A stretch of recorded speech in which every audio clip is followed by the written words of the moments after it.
Ser diferente é normal. Como eu disse para vocês, a gente viu lá no dicionário, puxei aqui um pouco da definição, ó. Diversidade, destaquei a palavra diversidade aqui, tem a ver com a qualidade daquilo que é diverso, daquilo que é diferente, variado, variedade. Sim, a gente pensa na questão das minorias, das inclusões, mas a gente precisa pensar no todo, a gente precisa pensar num contexto mais amplo para encarar isso na prática da gestão. Como profissionais de RH, como líderes, vai fazer parte do nosso papel criar o ambiente para que todos, independente de onde venham, independente do que pensem, do que sigam, sintam-se confortáveis, incluídos e abraçados no ambiente organizacional.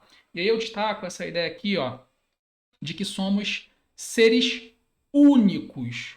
Eu, você, embora a gente possa ter uma história similar, uma história parecida, eu vim da zona norte do Rio de Janeiro, cresci perto das favelas, tive uma educação boa dos meus pais, mas convivi com colegas que tinham algumas dificuldades, alguns desafios para vivenciar.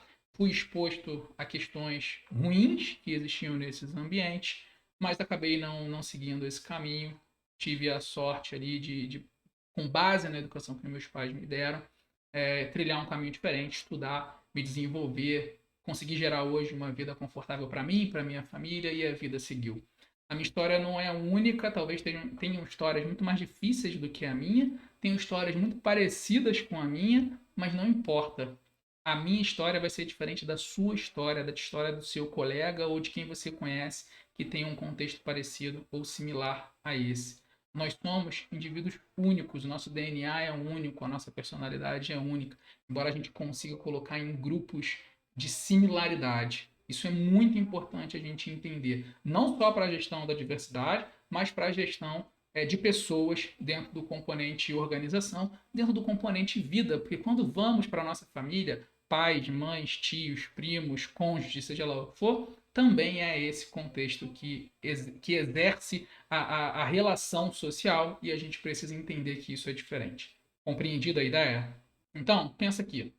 Por mais que você pegue um grupo de 10 pessoas, 20 pessoas, coloque numa sala, por mais que seja um grupo relativamente homogêneo, pessoas que partiram de origem simples, se desenvolveram na vida e alcançaram um certo resultado, todas elas são diferentes, suas histórias vão ter variações e intensidades diferentes, ok? Muitas vezes a gente pensa que o diferente é ruim, a gente tende nas nossas relações trazer para perto quem tem características de personalidade, comportamentos parecidos com o nosso. Isso é bom porque deixa a gente na zona de conforto, mas ao mesmo tempo isso pode funcionar de forma contrária. Quero dizer o seguinte: se eu tenho duas pessoas com histórias muito similares, ainda que diferentes, mas similares, e elas olham e analisam o mesmo problema, a tendência é que a experiência de vida que elas têm levem essas pessoas para uma proposta de solução de problema muito parecida.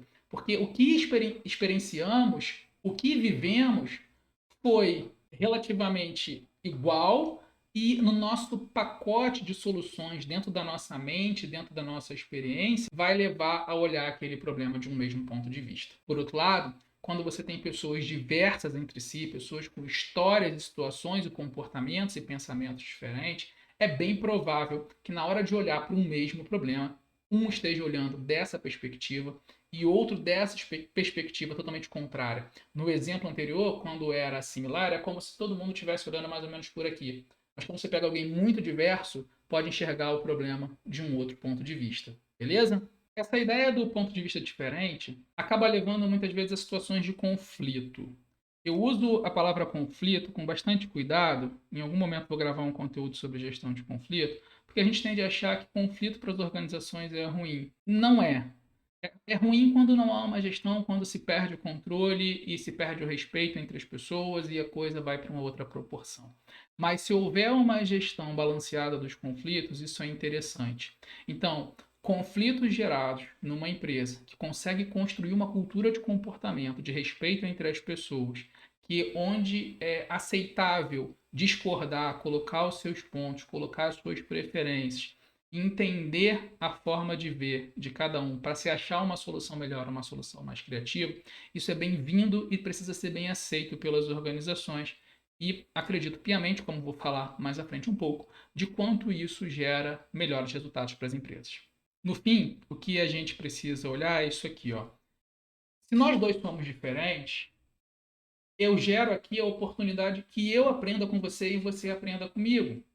Se você discorda das minhas ideias, mas a gente se respeita, a gente consegue entrar num diálogo que, se eu abrir a minha mente e você abrir a sua, para que a gente enxergue o que é positivo de cada um, a gente consegue aprender e evoluir juntos. Porque no fim das contas é assim que o ser humano aprende, é assim que o ser humano evolui. A gente repete comportamento quando está dentro de um grupo, a gente repete ideias quando está dentro de um grupo.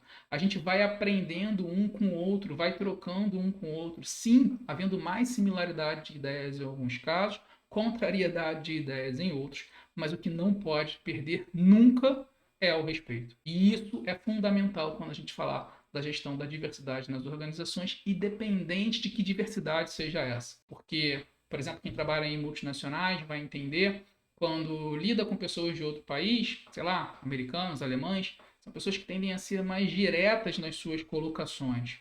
No início da minha carreira, quando eu lidava com pessoas dos Estados Unidos que eram mais diretas, eu pensava que era pelo mero fato de eles estarem sendo grossos, ignorantes comigo, sabe? Eu não conseguia entender que isso fazia parte da cultura deles, porque eu não entendia essa diversidade cultural e isso me agredia. Eu poderia muito bem me retrair, gerar uma situação de conflito sem controle, gerar um ambiente de trabalho ruim. Eu fui tentando aprender, entendendo, estudando, abrindo a minha mente, abrindo o meu coração, para perceber que era só uma questão cultural e eu precisava me adaptar para me desenvolver no mundo do trabalho. Então, preste atenção. Não importa que diversidade é essa que a gente está falando, por isso que eu estou trazendo a ideia de diversidade como gestão, como o todo, porque somos pessoas diferentes, independente de qualquer coisa. Por tudo isso que eu estou falando, olha aqui.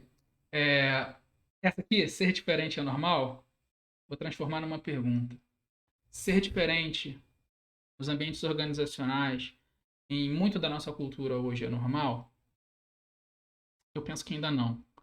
Mas as minhas ideias, o trabalho que eu faço com a in-house HR, o que eu tento fazer dentro da minha vida profissional e no convívio com as pessoas que estão ao meu redor, é fazer com que a gente simplesmente abra nossa mente, nossos corações, imprima mais respeito dentro da nossa vivência para acreditar que isso deixe de ser uma interrogação, ou uma dúvida, ou um questionamento e passe a ser uma verdade ou uma exclamação, porque não vamos fugir disso, mais uma vez, independente da diversidade. Somos pessoas diferentes e precisamos conviver para extrair o melhor, para ter o melhor resultado, sim, para a organização, mas o melhor para as nossas vidas.